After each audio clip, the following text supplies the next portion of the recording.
mention the word, yes, it's sight reading. Now, I've always enjoyed sight reading, thankfully, and it is something that is so important for us musicians to do. Even just a minute a day is getting that sort of regular activity with the sight reading. What I'm inclined to do is mix things up, just so that, you know, it doesn't become too tedious in a way. But I first should explain the importance of sight reading. You know, I find that when I'm sort of learning new pieces, and you may have a barrage of pieces coming at you, sometimes you get them really late, and so on, you mustn't panic, but you know, sometimes I'll just put the music on the stand and just read through, and that's very helpful, knowing if you're a fairly confident reader. However, in most cases, if it's just for pleasure, what I do is that I put the music on the stand, so I may just pick a piece of music, place it on the stand, just take a general look at it, and then off I go.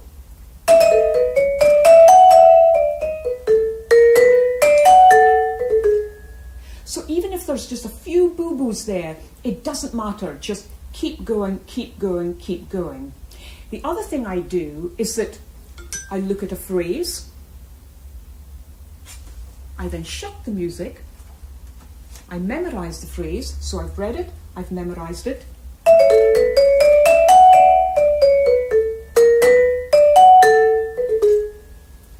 Another way to do it is that I look at the music and I think to myself, okay, now I want to transpose it. And the reason I say that is because in my early career, I used to do recording sessions, and there's always a singer there. And very often the singer would come in and we would play through the piece, and he may have said, oh, that's a bit too high, we need to transpose it lower, and so on. So, and you were given the music at that time. So not only was I in this position of sight reading the music, but I then also had to transpose it. So we may have ended up where we tried the piece,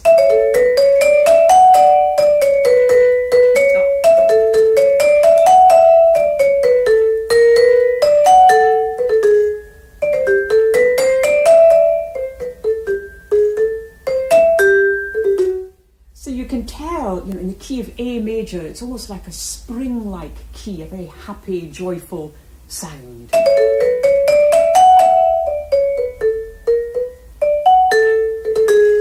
And then if I transpose it down to G major,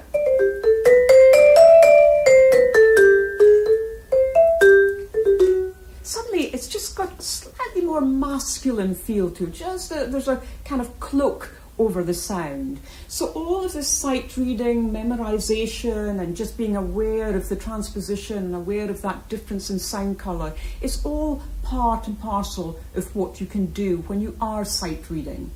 Now, the interesting thing, of course, with percussionists is that you don't always have access to the instruments. So again, that shouldn't stop us at all. What I'm inclined to do, because I sort of travel around an awful lot, is that I look at a piece of music and I'm just sort of sitting on the plane or on a train or something, and I'm literally reading through it, just as I'd read through a book. So when we read a book, we don't say we're sight reading a book, but somehow we do when we're referring to music.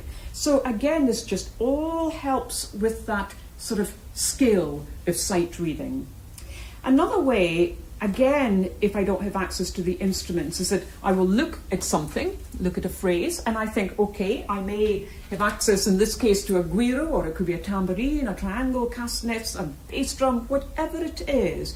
Again, it could be you're reading a piano part or a violin part, but I may just take the actual elements of perhaps the tempo, I may take the dynamics, I may take the phrasing, I may take the fact that there are little staccato marks there, all sorts of things, so that all the time I'm dealing with music. So I may not be dealing with the actual melody, but I'll be giving the illusion of a melody. So if we take that same phrase again, and I pop it on the guiro,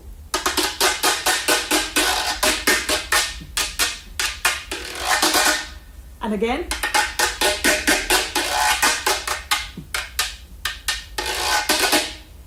and it would be very rare for a composer to write a guiro part like that, But again, you're exploring that sense of touch, that sense of direction, the legato playing, all of the sound colours that come with that. So really, again, just use your imagination and think, how can you make sight reading more fun?